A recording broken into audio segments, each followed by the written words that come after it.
सुप्रभात बच्चों, आज हम पढ़ेंगे स्पर्श भाग 2 से कक्षा 10 के लिए पार्ट 3 जिसका नाम है दोहे। बिहारी के दोहे। ये दोहे बिहारी द्वारा लिखे गए हैं। बिहारी जो थे एक श्रृंगारी कवि थे। 1595 में इनका जन्म ग्वालियर में हुआ था और इन्होंने अपना जो है अपने पूरे जीवन काल में एक ही रचना लिखी थी और उस रचना का नाम है बिहारी सतसई के दोहे। और अपनी इसी एक रचना के कारण ही ये प्रसिद्ध हो गए थे। आइए इसके कुछ दोहों को पढ़ते हैं कि इन्होंने इन दोहों में भगवान श्री कृष्ण के प्रति अपनी भक्ति को कैसे समर्पित किया है। सोहत ओढ़े पीतू पट श्याम सलोने गात, मनो नीलमणि शैल पर आतुप पर्यो प्रभात। हाँ जी, सोहत सुशोभित होते हैं, ओढ़े पहने हुए, पीतू होते हैं पीले, पटु होते हैं कपड़े, श्याम श्री कृष्ण के जो शरीर पर हैं पीले कपड़े अत्यंत सुशोभित हो रहे हैं। यहाँ वे प्रभु श्री कृष्ण की सुंदरता का वर्णन करते हैं कि प्रभु श्री कृष्ण के शरीर पर पीले रंग के कपड़े बहुत सुशोभित हो रहे हैं। सलोने गात पर, मनुष्य नीलमणि शैल पर आतुप पर्यो प्रभात, की प्रभात की जो धूप होती है वह नीलमणि पर्वत पर पड़ गई हो। कहलाने एकत बसत अहि मयूर मृग दाग, जगतु तपोवन शोकियो दीर्घ दाग निदाग। हाँ जी, यहाँ उसने प्रचंड गर्मी का वर्णन किया है बिहारी ने। कहलाने एकत होते हैं एक स्थान पर बसे हुए। कौन बसे हुए? अहि होता है सांप, मोर, हिरण और बाघ। की प्रचंड गर्मी के कारण ये सारे जो हैं अपने वैर विरोध भाव को भुलाकर एक स्थान पर इकट्ठे होकर रहने लगे हैं। बतरस लालच लाल की मुरली धुए लुकाई, लुकाई होते हैं छिपाना। कि बतरस लालच बातों के लालच में, लाल होता है श्री कृष्ण। कि श्री कृष्ण की मुरली को गोपियां बातों करने के लालच में छिपा लेती हैं। प्रभु श्री कृष्ण जो है सारा दिन मुरली को बजाते रहते हैं, वे गोपियों से बात नहीं करते हैं, इसलिए जो गोपियां हैं उसकी मुरली को छिपा लेती हैं कि ये प्रभु श्री कृष्ण हमसे बात करें। सोह होते कसम खाती हैं कि बहुने हंसे, संकेतों से हंसना। देन कहीं नटी जाए इनकार कर देती हैं। प्रभु श्री कृष्ण के पूछने पर वो साफ इनकार कर देती है कि हमने आपकी मुरली को नहीं छिपाया है। कहत नटत रिझत खिजत मिलत खिलत लजियात, लजियात होता है लज्जा। कहत कहते हैं, नटत इनकार करते हैं, रिझत रीझते हैं, खीजते हैं गुस्सा करते हैं, मिलत खिलत होता है प्रसन्न होते हैं। कौन? भगवान श्री कृष्ण।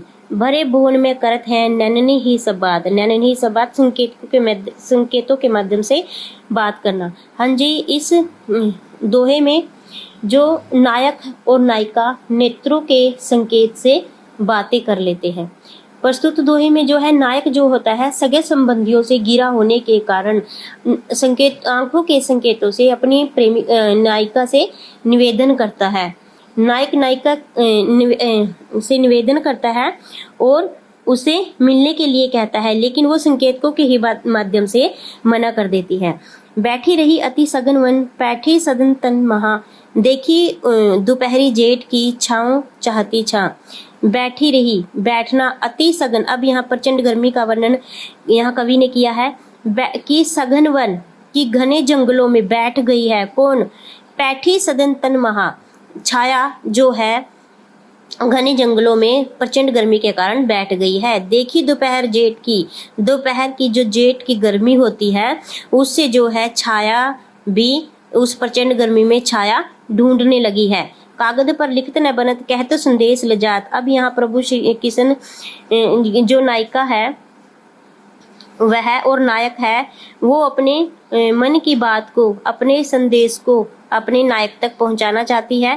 कागज पर लिखत न बनत, और वह अपने जो मन के संदेश को कागज पर नहीं लिख पाती है।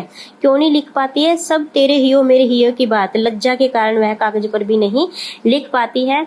और वह अपने प्रीतम से मन ही मन कहती है कि हे प्रभु, आप जो है मेरे मन की बात को, मेरे हृदय की बात को ऐसे ही समझ लो, मैं अपने मन की बात को कहने में असमर्थ हूँ। प्रकट गए द्विजराज कुल, सब सुबस होता है सबसे अच्छे।